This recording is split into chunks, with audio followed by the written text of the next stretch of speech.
The Philadelphia Eagles are Super Bowl champions, and Howie Roseman, their GM, added the right people, the right players to this roster.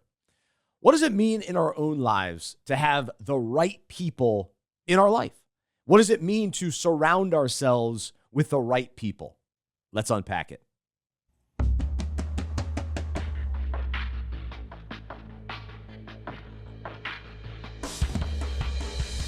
Welcome to the Unpacking It podcast, where we unpack parallels, metaphors, and topics in sports that relate to life and faith. I'm Bryce Johnson, joined in studio today by everyone's favorite guest co-host, Trip Smith. He's back. Here he is making his debut in our new studio here in downtown Mount Holly, North Carolina. Aaron is here, and we are fired up to unpack the Super Bowl. Wow. A little bit of a shocker, a little bit of a surprise. But then at the same time, should we have been surprised with the way this Eagles team came together, how well they were playing, and the level of talent all on this roster, all throughout this roster, both sides of the ball. So we're going to take a look at all that today, have some fun with Trip, and glad to have you along for the ride. What were your thoughts on the Super Bowl? You can leave your comments wherever you're watching this right now. And for all of our loyal podcast listeners, you can send me an email, bryce@unpackingit.com. What did you make of the Super Bowl? And how many people turned the game off? Because that game was over early. Did you make it till the end? So that's always an interesting part of this too. My guys stuck it out. I had a couple guys over in the man cave. Everybody stayed till the end, so it was good. So we had some fun all the way till the end. Had some delicious macarons, had some chips and dip, had some jalapeno poppers. It was popping. It was popping. It was nice. And I actually had a Philly cheesesteak to get the atmosphere in the right place. I was pulling for the Eagles, which was fun. So I'll talk about more of that in a moment. Do want to thank our sponsor, Upward Sports. Check out upward.org/unpack and start a sports ministry at your church today. Upward Sports is the world's largest Christian youth sports organization dedicated to partnering with local churches to use sports outreach to reach the community. And so if you're looking to add sports to your outreach efforts, definitely consider them and talk to them. Go to upward.org/unpack and give them a call today. So he's Trip Smith. He's a pastor at Hope Community Church. Just had a new baby recently. So he's actually on paternity leave, hanging out with us here at Unpacking It. So we're getting him off the feeding schedule for a little while this morning. But Trip, great to see you. Great to have you here in the new studio. I'm excited to be in the studio. It's awesome in here. And I'm thankful that we have this space to do this together. I love being with you. I'm thinking back many months ago, back in September, when we were looking ahead to the season that was about to begin, talking about fantasy football, what we were expecting in the coming season. I thought the thing I kept coming back to all football season is it was just kind of an unusual NFL season in my mind. And so what a fittingly stunning way to end the season. If you had asked me to sort of plot out 10 possible sort of scripts for how this final game of the season, this Super Bowl, would have gone, I would have never expected what we saw on Sunday night. I mean, it was incredible. Like you said, the game was over almost as soon as it began. I think the Chiefs threw that first down to Juju Smith-Schuster on their first drive, an 11-yard pass. It was their only first down of the first half.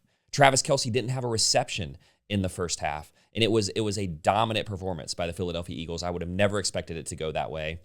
Still love the Super Bowl. Love football. Love to watch the Super Bowl. So I had a good time watching. And like you said, paternity leave, holding the baby. Let my boys stay up a little late and watched with me. But yeah, I'm excited to be here and break it down with you, brother. Absolutely. No, we'll have some fun today. And yeah, so just for people that may be checking the show out. So why were you going for the Eagles? So my dad grew up in Philly. He's a longtime Eagles fan. When he moved to Charlotte, I've been here 30 plus years. Gosh, how long have I been here? 32 years. So we've been a Panthers fan. So we were here when the Panthers came to town. So my dad became a Panthers fan, but his blood, his roots are with Philly. All of our family is up there. So I was pulling for the Eagles. I pulled for them definitely when they beat the Patriots. And I may have pulled for them a couple years ago. I can't remember. But then this game on Sunday was pulling for the Eagles. And going into the game, my thought was, you can't pick against the Chiefs. Like this, and that was my thought all season long. It's like, hey, who do you think is going to win the Super Bowl this year? Until the Chiefs lose, it's the Chiefs. Like, that's the answer. And so it's the easy answer. But I did believe this, that I didn't think the Chiefs would blow out the Eagles. But I did think that it was possible the Eagles could blow out the Chiefs. Interesting, yeah. And not that I thought that would happen, but I did think that was more possible than the Chiefs doing it, because all season long, the Chiefs were in tight games. Right. And so we were wondering going into this game, what does that mean? What does it mean that they were in so many close games? Does it mean that, man, they're clutch, they know how to win close games? Yes. But it also revealed that they weren't as dominant or elite as we would expect them to be, considering how much they've won in the last few years. And then ultimately the Eagles were able to exploit their weaknesses and absolutely dominated. You're right. I mean, the Chiefs were a little bit lucky this year, I think it's fair to say. They're a great team, obviously, so it's not like they lucked their way into a 15-2 record, but they won a lot of close games. We were hearing sort of this, referees are always favoring Patrick Mahomes narrative leading up to this game. I think that's a little bit overblown, but there is some truth to it. And so the Chiefs were exposed on Sunday night. And really, I think the stat that I've heard from multiple sources floating around is that the Philadelphia Eagles never ran a blitz package on defense the entire game. They never blitzed more than 4 guys, and their pressure rate on Mahomes was over 50% for the game. I mean, their defensive line annihilated the Chiefs' offensive line. And that really was the story of the game. I think Jalen Hurts rightly got the MVP. If you have to choose one player for the MVP, I think Jalen Hurts. But if you could give it to a group, it was the defensive line. I mean, that was an overpowering performance by them. And Patrick Mahomes looked out of his element for the entire game, which is not something that you say about him very often. But it was, I mean, they wrecked them in the trenches there. Absolutely. And I was saying this before the game, there is fatigue. Like, the Chiefs are in it again, or for years it was the Patriots, all that. But the Patriots always gave us a good Super Bowl. All their games were tight, except for the one with the Rams, and it was a punt fest, but it was still a tight game. And then the Chiefs have always given us a great game. And that was part of what was shocking on Sunday, is the fact that this was not a good game. And it was the Chiefs that were letting us down as fans to not give us a competitive game. But Mahomes was historically bad. I mean, you're giving the credit to the Eagles, which they're the ones. Vic Fangio, the defensive coordinator, and these weapons that they have on defense, mainly young guys that they've drafted, and we'll talk more about that. But they had the right game plan to stop Mahomes. But to think that he would look as bad as he did and play as bad as he did, when all week long the conversation was, is he already the GOAT? Will this win make him the GOAT? And all those kinds of things. And not that we have to, I don't think we make drastic, jump to conclusions. Well, now Mahomes is the worst. Stop. He had a bad game, but it was weird sitting there going, wait, this is Patrick Mahomes. Can't even, to your point, can't even get a first down. For a long time, it was like 30 yards. Mahomes has 30 yards. It felt like he was stuck on that for most of the first half. And so that was the part for me, is just like, this is Mahomes. This isn't the Mahomes we're so used to, especially in the Super Bowl. I mean, at the end of the third quarter, he had fewer than 60 yards passing, right? I mean, they had garbage time yardage and scores there in the fourth quarter, but producer Aaron rightly commented before we started recording, the final score was 40-22, and it did not feel that close. And so, I mean, again, I would have never expected it. The thing that you would see, the Chiefs would go off the field, they have 3 and out, they'd go off the field, and then you would see Mahomes trying to rally the troops a little bit. Kelsey going up and down the sideline trying to rally the troops. And then they would sit on the sideline for a 6-7 minute Eagles drive. Jalen Hurts was running the ball well to get first downs when they needed them. And by the end of those long drives, the camera would show the Chiefs sideline, and Kelsey is just sitting there looking dejected. Mahomes is just standing there looking frustrated. And so the Philadelphia Eagles had the game plan to beat the Chiefs, and they executed it to perfection. And like you said, this was a graphic they kept showing in the game. But to think that this Eagles team was like somewhere between 30th and 32nd in sort of all of the defensive metrics last season. And to become what this defense became, which was one of the most dominant defenses that we've seen in a long time, one of the best defenses in the league this year over the final stretch of the season and into the playoffs, is amazing. I mean, do you remember week 4? Yes. They lost to the Buccaneers. 33-16 was the score of that game. Went on their bye week. And so for 2 weeks, we're hearing this narrative of Sirianni is on the hot seat. Everybody in this locker room hates each other. And to hear some of the things that this team was saying about their teammates at the end of this game, and to think back to when A.J. Brown was mad, Jalen Hurts was supposedly mad at Sirianni. Sirianni's yelling at fans in the stadium. You know, I mean, I think it's incredible what this team accomplished since their bye week in week 5. I'm all about the stories, and this Eagles story is really good. Like, it's not as magical as the Nick Foles story, because that's like out of a movie type thing. The Philly special, that was their first Philly Super Bowl and all that. That was awesome. But to think through what really has happened for Philadelphia in the last 2 years since they lost to the Chiefs, and especially how they lost to the Chiefs 2 years ago with the field was crazy and some questionable calls, all that kind of thing. And then last year, it was one of the weirdest games I ever watched, was the Bucs-Eagles first round of the playoffs, the wild card game. When it was like, this is Jason Kelsey's final run, and the Eagles looked like they didn't want to be there. It was the weirdest thing for them to overcome the 2-2 start this year, all the shenanigans surrounding them. I've got family up there. They're texting me, we want to trade Jalen Hurts, fire Sirianni. I mean, that was what was happening early in the season. For them to then win 16 of their last 17 games. I feel like that wasn't said enough. Like, this team has been so hot the whole rest of the way. And, we were distracted by the surprise Commanders this year and Jaden Daniels. And we were all fired up for that. And, how bad the Cowboys were and all the Eagles did was just kept winning.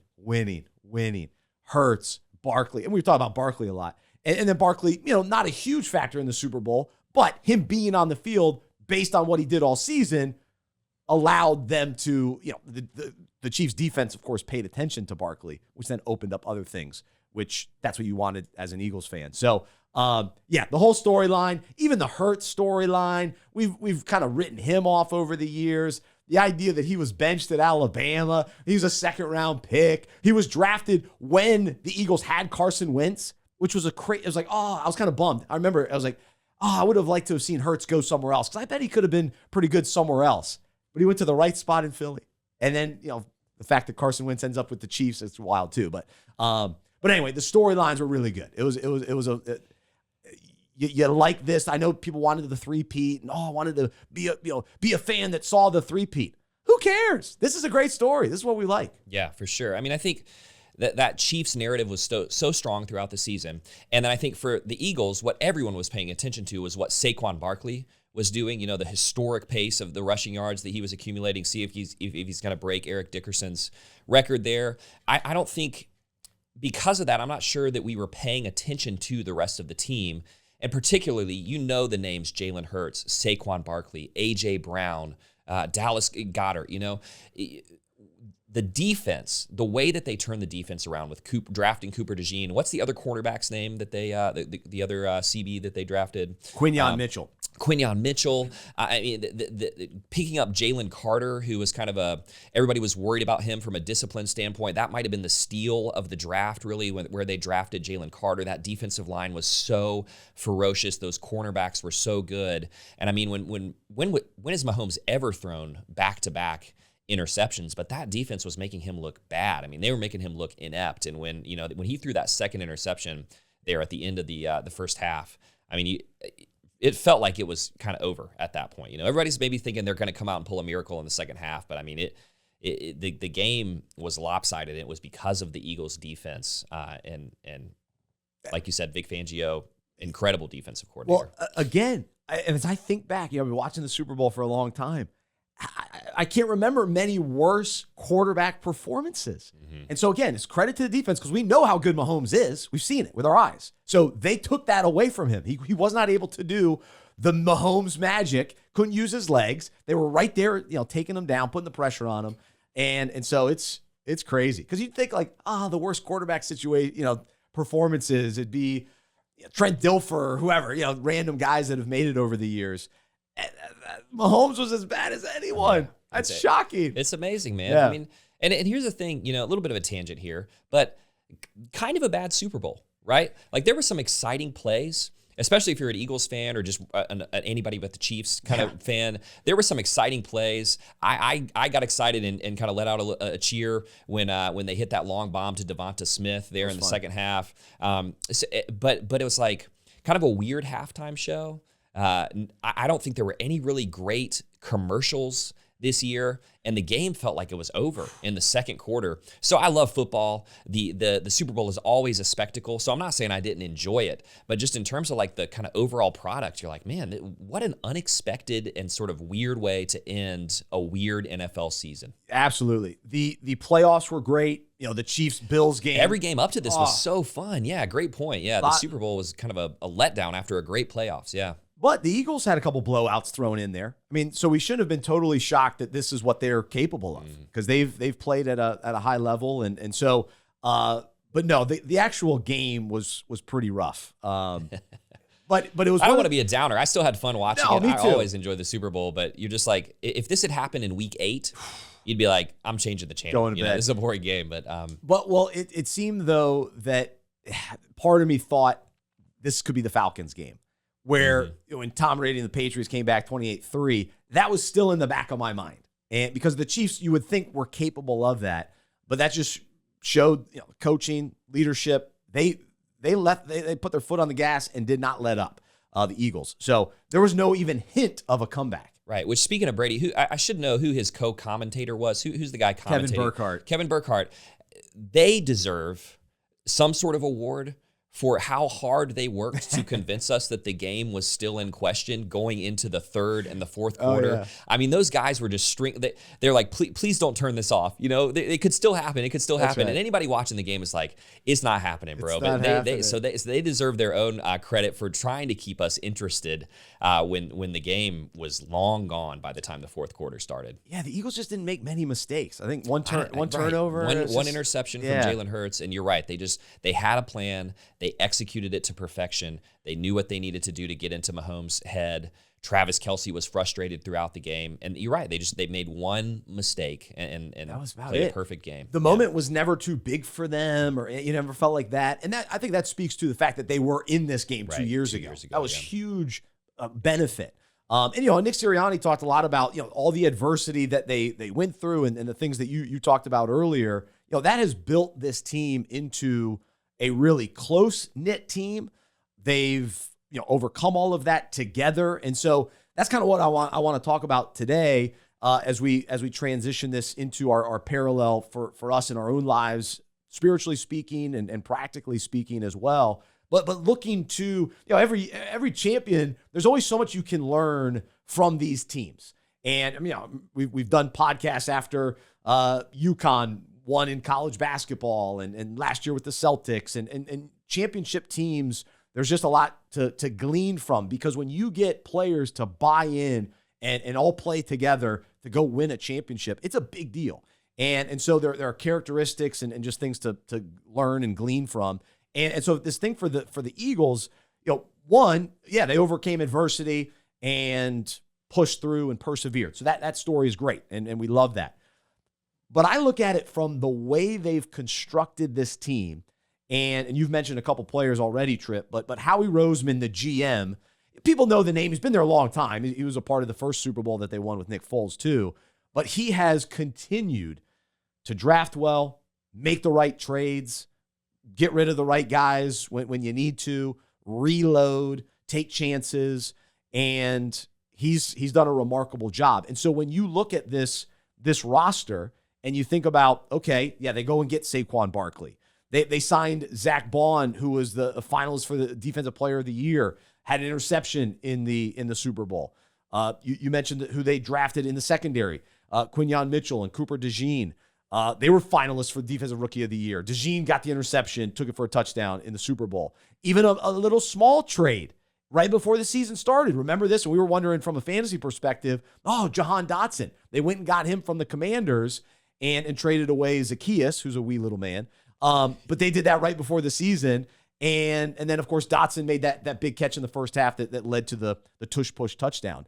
And then you also have to give Sirianni a little credit. I don't know who gets credit. Usually the head coach is putting together staffs.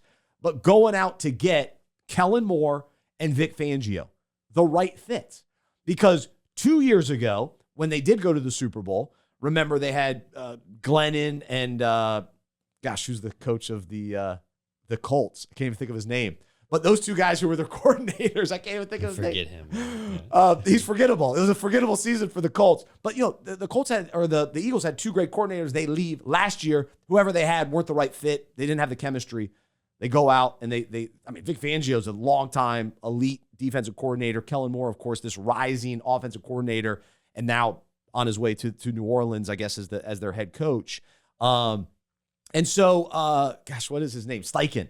Steichen is his name. There you go. Thank you. Steichen. Glennon and Steichen were the coordinators in that Super Bowl 2 years ago. So anyway, the way the Eagles have added the right people, they've surrounded Jalen Hurts with weapons. A.J. Brown, Devontae Smith. Devontae Smith is going to be too skinny for the NFL. Forget about it. He's the guy. He could count on him. He's reliable. And then, A.J. Brown's, not worth the big contract. You go trade for him. You bring him in, and you got two of the elite receivers in the league that Jalen can throw to. And then, of course, you throw in Saquon. But let me go to this quote from Nick Sirianni after the game, and he talked a lot about this in post-game interviews, just describing this team. And I always love hearing about it. Not every championship team has the same qualities or they do it the same way, but listening to the camaraderie that this team had and for them to not be on the same page and then get on the same page was a big deal. But this is what he said, Sirianni. This is the ultimate team game. You can't be great without the greatness of others. Great performance by everybody. Offense, defense, special teams. We've talked a lot about the Chiefs. And what do we talk about the Chiefs? Mahomes, Kelsey, Andy Reid. A little bit of Spags. Everybody loves Spags. But those are maybe a little Chris Jones. But you're not talking about a ton of players on the Chiefs. Whereas the Eagles, you just go down the list. Yes, Hurts was the MVP, but you go down the list, talk about the D-line, you talk about the secondary, you talk about everybody. Even their kicker, unbelievably reliable, Elliott. So this was a team win, ultimate team game, and I love this line, you can't be great without the greatness of others.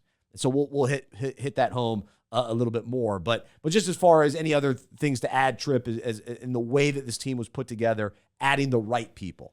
The situation with Kellen Moore is fascinating to me because if you remember when he was the offensive coordinator for Dallas, right? They were such a pass-happy team, right? Kellen, he looked at that team in Dallas and he said, here's what this team has to do with these players, with this makeup to win. And then when he came over to the Philadelphia Eagles, he said, okay, let's look at this team. Let's look at the strengths of Jalen Hurts. We got this guy named Saquon Barkley. The offense looked totally different. They were one of the most run-heavy teams in the NFL. So even to your point about understanding the way that your team is constructed and then not trying to make that team something that it isn't. Kellen Moore and Fangio as well and Sirianni, it took them a few weeks at the beginning of the season, and then they said, here's our identity. Here's what we're good at. Let's not turn this into some ideal pass-happy, high-scoring Dallas offense from 2 years ago. Let's use the team that we have right in front of us. And then if you caught any of the post-game interviews with Hurts, with Sirianni, all those guys are saying the right things, and everything that they kept coming back to was how much they supported one another, how much they loved one another, how hard they had worked to connect this season. And you're right, it is a great metaphor for what it looks like for us to be intentional about connection and relationship and in a sense, team building in our own lives. Absolutely. And so here, just to finish up a couple quotes. So Sirianni also said, they work their butts off to connect. They work their butts off in a world where it's all about your phone. They put their phones down and did stuff together. That was the first and foremost key. You can't substitute the time that it takes to connect. The time that they had with dinners together, in the game room, in between meetings, and all that different stuff. They were selfless. Just look at Jalen Hurts and A.J. Brown and Devontae Smith and everybody. the group rush on defense, not caring who gets the credit and just wanting to win.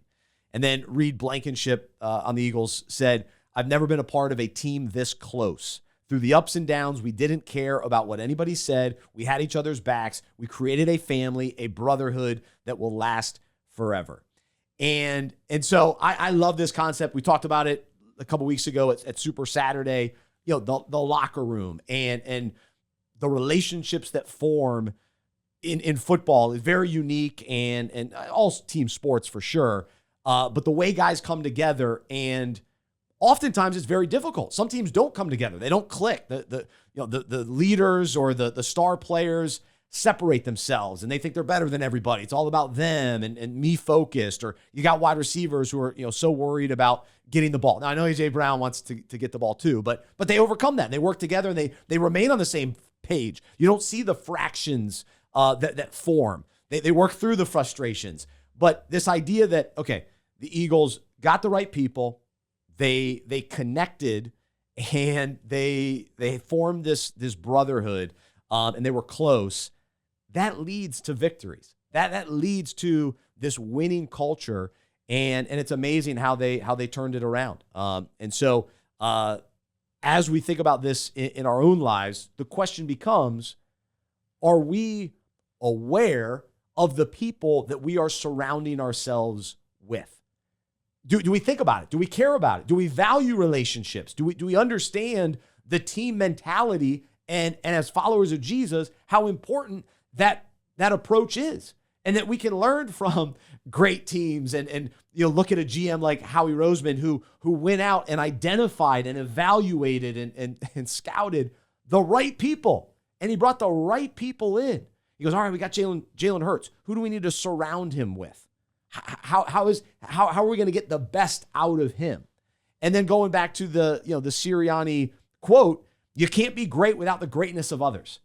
And so if we want to become great in the eyes of God, become a great servant of God, a great follower of Jesus for his purposes, for his glory, we've got to tap into the greatness of others, learning from those that have followed Jesus for a long time, doing life with people that are pushing us toward Jesus, that are challenging us, that are encouraging us, that are calling us out when we have to, that are meeting us, in our frustrations and meeting us in our struggles and our burdens, and they're helping to carry those burdens.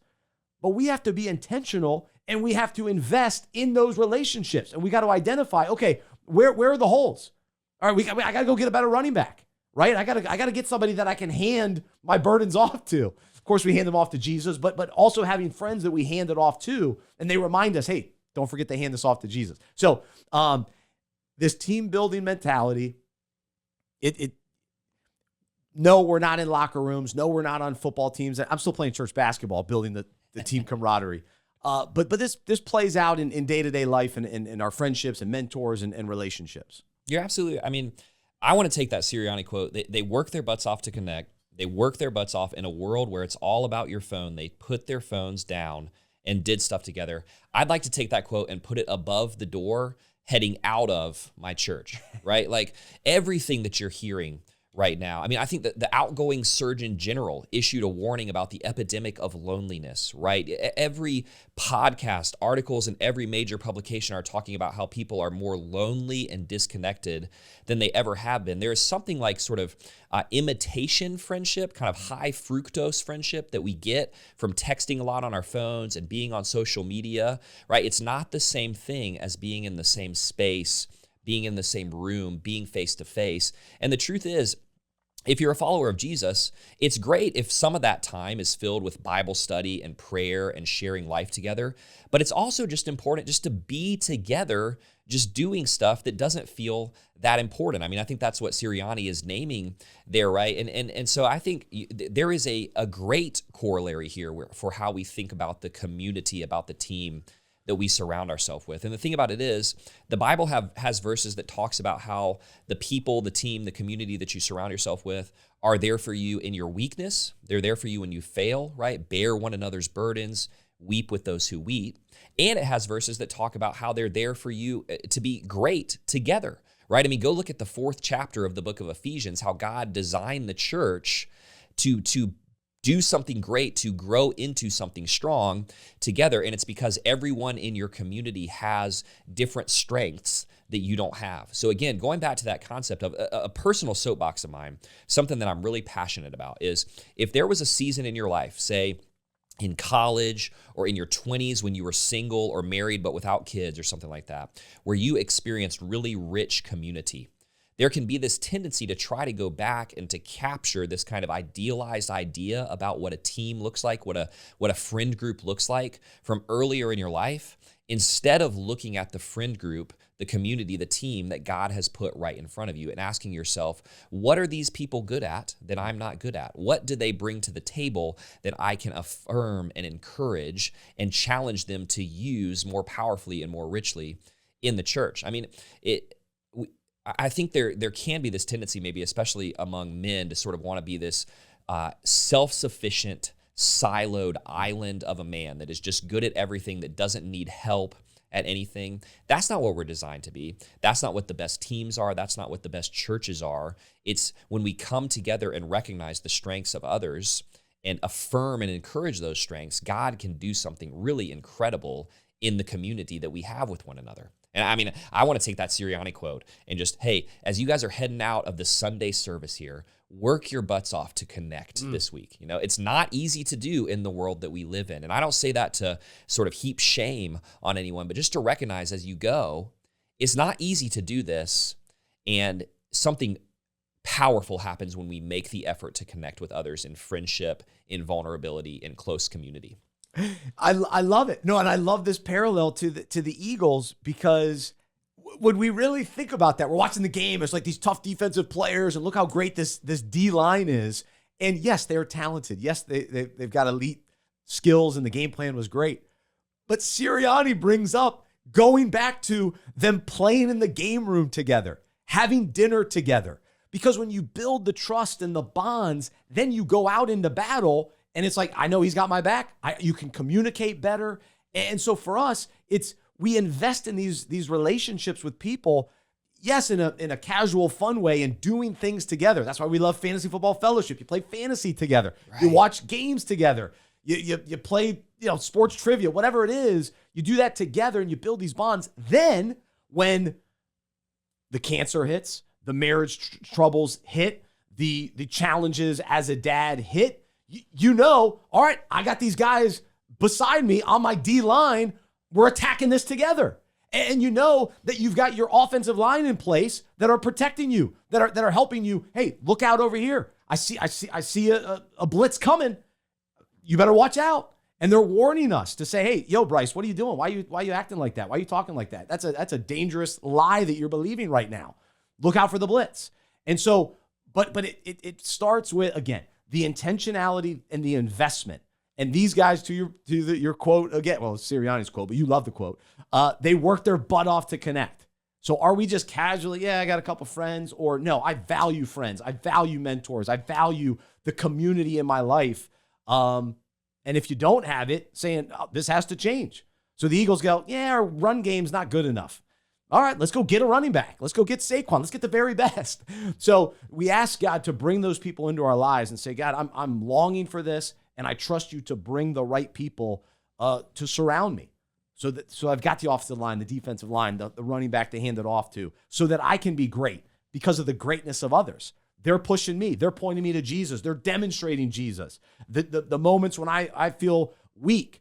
I've got 3 buddies that I reached out to a couple weeks ago. I was struggling. We were having a tough time with putting together Super Saturday and our event, and things weren't coming together the way that I had hoped. And I reached out and go, guys, and it took me all week. Monday, Tuesday, I felt the nudge. I was like, I got to ask these guys for prayer. No, I don't want to do it. I don't want to bother them.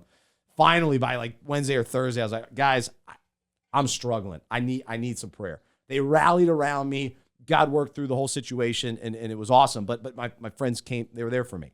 So that's teamwork. And so I was down and out. They came through. So who is that in your life, and are you valuing it? And let's even look at the NFL. Will other teams learn from what the Eagles just experienced? Because there's some talented teams out there. There's teams with great rosters that weren't on the same page, that weren't clicking, weren't connecting. And so they've got to learn from this as well. So any other thoughts there, Tripp? I mean, it's just to recognize the Bible describes the church, Jesus's church, as a championship team in the making, right? It says when the story is over, this team will be the one that has succeeded, has prevailed against all others. The gates of hell will not prevail against the church of Jesus. But there are times in your little local community, your little Bible study group or your men's group or your local church where it feels like week 4 for the Eagles, right? And you're just like, there's nothing impressive about what is going on here. This place is a mess. These people are a mess. Jesus gives us the promise that he's going to build this team towards a championship over time. When you're in one of those low weeks, you take those complaints to Jesus and say, hey, here's what you promised. Here's what it feels like. I want to continue to commit to these friends, to this community, to these guys, these men and women that support me. And he blesses that. He rewards that. It's not always in the way that we expect. But I love how you have connected this narrative of the Eagles with the narrative of community in my life. And I'm convicted by what you just said, Bryce, that there are times when I know I need to reach out to some friends and share something with them, and I'll just put it off and put it off and put it off. And I just want to hear Bryce saying, yeah, do it. I want to hear Nick Sirianni saying, work your butts off to connect and take that a little more seriously in my life. I need that reminder. Absolutely. In Proverbs 12:26, it says, the righteous choose their friends carefully, but the way of the wicked leads them astray. And so choose your friends carefully. And then also, we talk about this, you can't be great without the greatness of others. How about this in Proverbs 13:20? Whoever walks with the wise becomes wise, but the companion of fools will suffer harm. And so are we choosing the right people in our lives? Just like the Eagles chose the right people, the right players, the right coaches for them to go, experience victory at the highest level. And so if we're surrounding ourselves with wise people, then we're growing in wisdom, right? And people that are seriously desiring to follow Jesus and become more like him. When we're surrounded by those kinds of guys, then we're going to grow too. We're going to mature and we're going to experience a deeper faith. And so sometimes we have to make the tough choices. We have to make the trades, make the cuts, and that's maybe another conversation. But it's choosing the right people. Who's on our team? Do we have a team? Or are we just aimlessly walking around trying, well, I hope I grow. Well, yeah, we grow fellowship with the Lord. We grow with studying Scripture. But doing that also with other people, man, now we're really growing and maturing in a powerful way. And then, this last topic, this is almost a whole separate topic too. And you alluded to this earlier in Ephesians 4.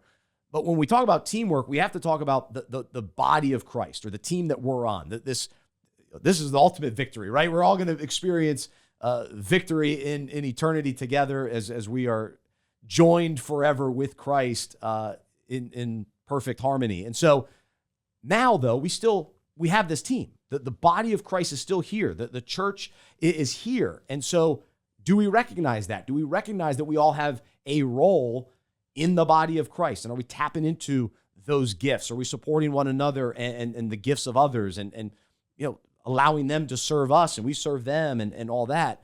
And so we can still experience victories now, right? We still have the victory of Christ with us. And so are we experiencing that ongoing victory as well? And so we talk about this quote again, you can't be great without the greatness of others. We also have to recognize we can't be great without the recognizing that Jesus makes us great, that the power that he gives us, that he's living within us, that makes us great.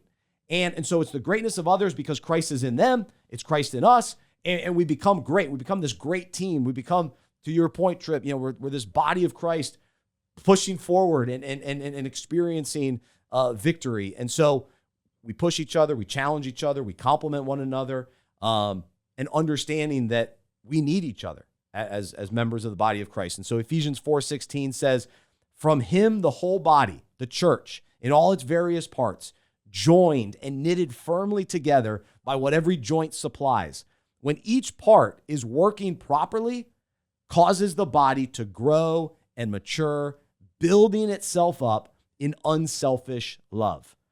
And so you hear about the Eagles and they love each other. They care about each other. They compete with each other. And so for us, understanding, hey, we're working together and to build God's kingdom, to love, to serve, and to live out the transformation that is continuing to take place in our lives. And we do that together in unselfish love. And we build, we're building up this team together. And so Romans 12:10, love each other with genuine affection and take delight in honoring each other. And so we honor one another. And so, lastly, it's just this challenge to examine our roster, examine our team. Do we have the right people? Are we surrounding ourselves with the right people? And do we have the right perspective? Okay, I want to be great. I am great because Christ is in me. He makes me great, and he's continuing to grow and change me. How do I help make others great? Help them recognize that Jesus makes them great. Man, you've been changed. You've been saved. You're a child of God. We have to remind each other of that. And so we help each other live in that greatness. So I'm going long here, Trip, but jump in and we'll wrap this up.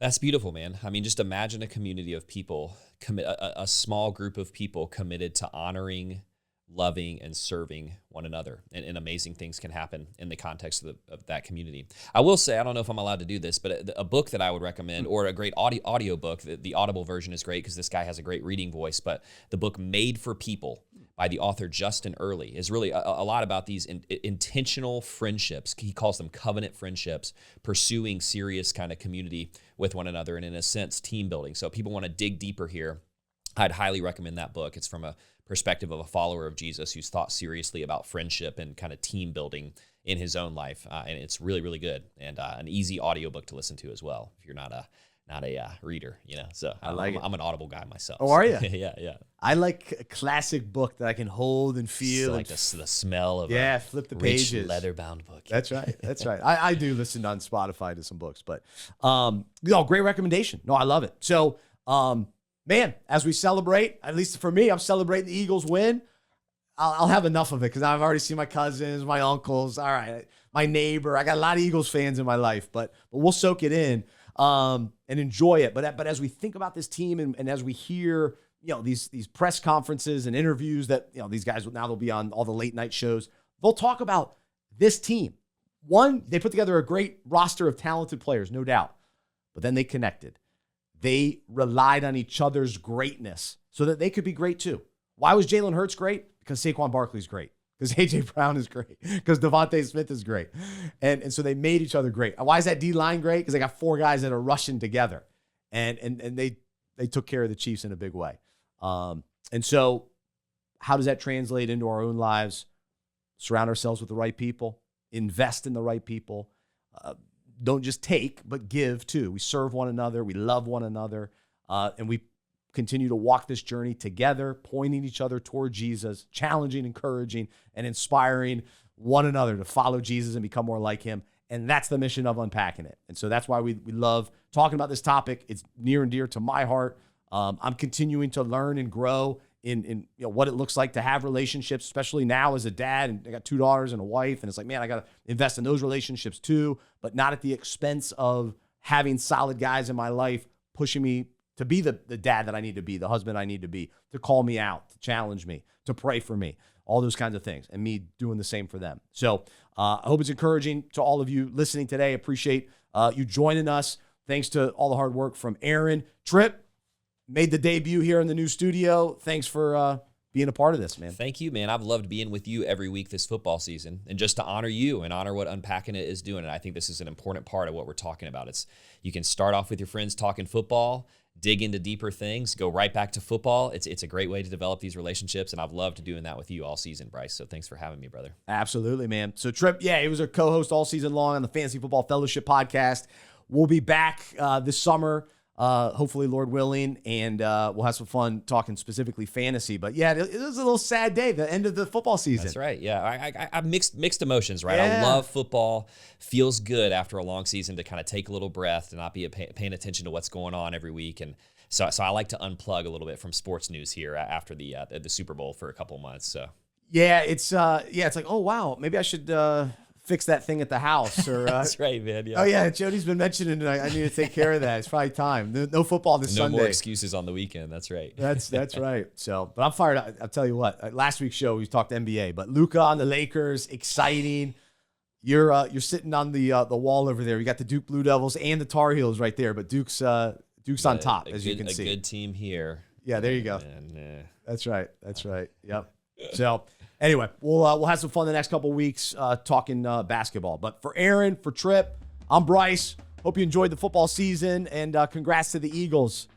Team worth admiring for sure.